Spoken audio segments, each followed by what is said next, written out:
नमस्कार दर्शकों, स्वागत है आपका गैलेक्सी न्यूज में और मैं पल्लवी। आज हम यहाँ पे बख्शनगर जीएमसी हॉस्पिटल के बाहर मौजूद हैं और हमारे साथ बातचीत करने के लिए सोमनाथ जी हैं। हम इन्हीं से बातचीत करते हैं। जी सर, पहले स्वागत है आपका हमारे चैनल में। आपके चैनल का भी स्वागत करते हैं हम कि जो ज़रूरतमंद गरीब लोगों की आवाज़ प्रशासन तक पहुँचाता है, लेकिन अफसोस यही रह जाता है कि प्रशासन सुनने वाला नहीं है, गरीब लोगों की आवाज़ नहीं सुनने वाला है। सर, सबसे पहले जो है मीडिया का जाना बंद कर दिया गया, उस पर क्या कहना चाहोगे? बंद करने की वजह यही हो सकती है कि अंदर कुछ दाल में काला है, अंदर सब कुछ ठीक नहीं है। अगर सब कुछ ठीक है तो जैसे पॉजिटिव किसी के पास कोई बात होती है, अच्छा दिखाने की बात होती है, तो मीडिया को इनवाइट करते हैं ना वो। इसका मतलब इनके पास पॉजिटिव दिखाने के लिए, अच्छा दिखाने के लिए कुछ अंदर है ही नहीं, इसलिए मीडिया को अंदर अलो नहीं है। अगर अलो हो तो जाना चाहिए ना। हाँ, हम ये जरूर कहेंगे कि ये मीडिया को भी पता है, हमें भी पता है, सबको पता है कि लेबर रूम में मीडिया इंटर नहीं कर सकता है, ना ही करता है। मॉर्चरी के अंदर मीडिया अलो नहीं है, ना ही मीडिया जाता है अंदर। जहाँ पे फर्स्ट एड जहाँ पे होती है, जहाँ पे वहाँ पे भी मीडिया को अलो नहीं है, लेकिन वहाँ पे भी मीडिया नहीं जाता है। आप ऐसे कुछ स्थान रखें ना, कुछ जगह आइडेंटिफाइड करेंगे जहाँ पे मीडिया नहीं जाएगा। तो वार्ड में तो मीडिया जा सकता है, आपके इमरजेंसी के बाहर खड़े होके तो मीडिया शूट कर सकता है ना। अगर आपके सबसे बड़ी कमजोरी इस हॉस्पिटल की यह है कि जितने बड़े बड़े हॉस्पिटल होते हैं वो हर 3 घंटे में, 1 घंटे में, 4 घंटे में कुछ टाइम पीरियड होता है, वो हॉस्पिटल बुलेटिन जारी करते हैं।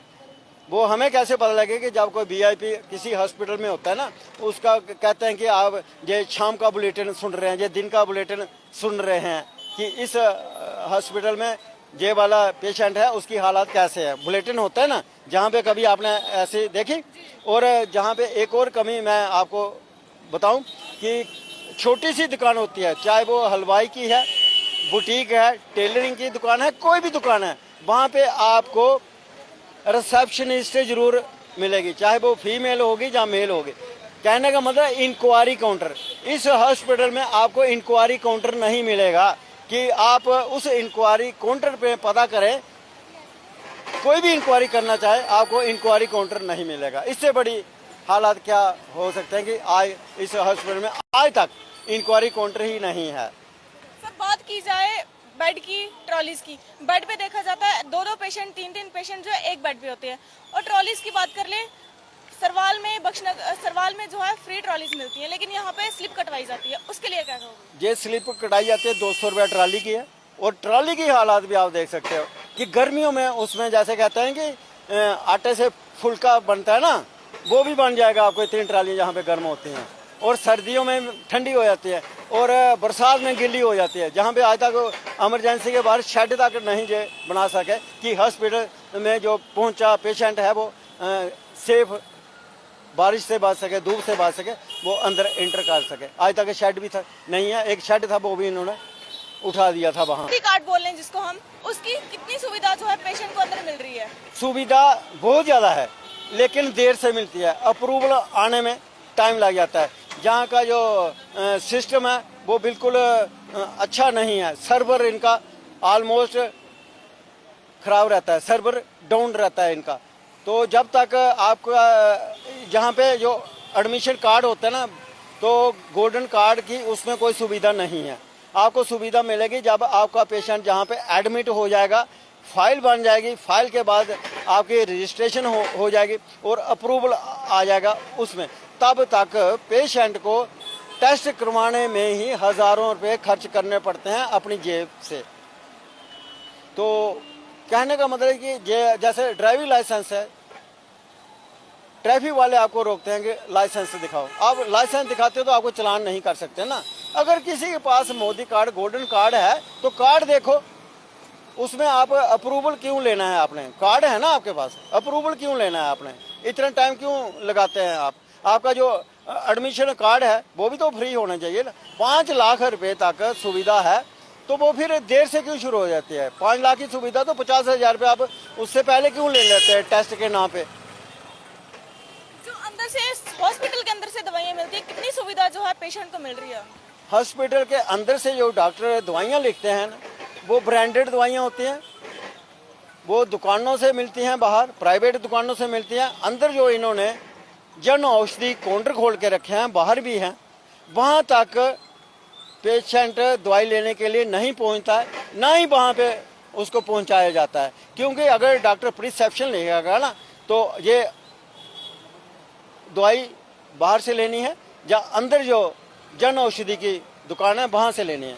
कई बार हमने देखा कि जन औषधि की दवाई लेते हैं लोग, क्योंकि वो बहुत सस्ती है। जो बाहर 100 रुपये का स्ट्रिप आती है, वहाँ पे आपको 20 रुपये ही मिलेगी। अगर आप किसी पेशेंट ने 80 रुपये अपने बचाए और वही दवाई जब डॉक्टर को चेक करवाने के लिए लेके गए, तो डॉक्टर वो दवाई कहते हैं कि ये रिजेक्ट कर देते हैं, ये दवाई काम नहीं करेगी, आप ये दवाई चेंज करो और बाहर से लेके आओ। उसको महंगी दवाई खरीदने के लिए मजबूर किया जाता है हॉस्पिटल के अंदर से ही, ना कि बाहर से।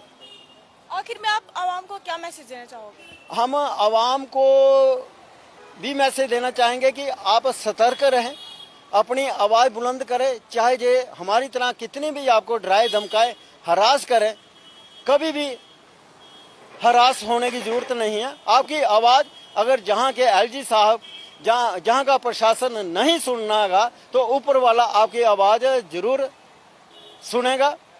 और हम लोगों से अपील करने के बजाय प्रशासन से भी अपील करेंगे, आप भी इस हॉस्पिटल की तरफ थोड़ा ध्यान दें और हॉस्पिटल के चारों तरफ घूम के देखें कि आपको कितना गंद जहाँ पे नजर आएगा। आपको कंस्ट्रक्शन ही कंस्ट्रक्शन नजर आएगी, उसका आउटपुट कोई नहीं है। क्योंकि हॉस्पिटल के इमरजेंसी के बाहर की आप नज़ारा जिसको कहेंगे वो देख लेंगे।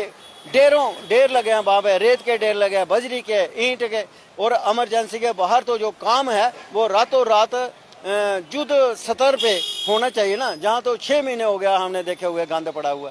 इमरजेंसी के बाहर की ये हालत है, तो अंदर की क्या हालत होगी। सर आखिर में मैं आपसे पूछना चाहूंगी कि कितने पेशेंट जो यहाँ से ठीक होकर गए हैं? क्योंकि हमेशा देखा जाता है कि कुछ जो पेशेंट होते हैं ठीक होके जाते हैं, बाकी ठीक होके नहीं जाते। मेरे हिसाब से कोई 10% है, वो भी जहाँ पे जो इलाज करवाते हैं कि उनके पास पैसे नहीं होते, वो मजबूरी में जहाँ पे इलाज करवाते हैं, उसमें से 10 से ठीक भी हो जाते हैं। और बहुत सारे पेशेंट जो है वो जहाँ से ही रेफ़र किए जाते हैं अंदर, वो प्राइवेट नर्सिंग होम में, जहाँ से जो पेशेंट शिफ्ट होता है ना, वही डॉक्टर जहाँ पे इलाज करवाता है उसका बिहेव देख लो। जब वो अपने नर्सिंग होम में करेगा उसका ऑपरेशन या इलाज करेगा, उसका बिहेव देख लीजिए।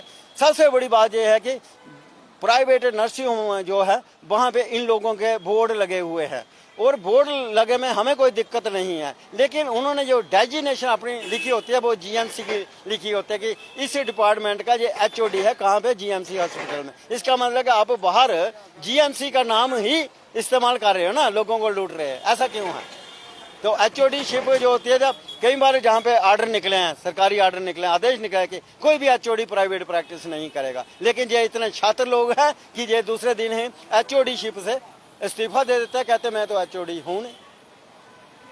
तो बहुत बहुत शुक्रिया, हमने इनसे बातचीत करी, इन्होंने अपने हॉस्पिटल के अंदर के जो है हालात भी बताए। आपकी क्या राय है कमेंट बॉक्स में ज़रूर बताएं। तब तक के लिए बने रहे गैलेक्सी न्यूज़ के साथ। धन्यवाद।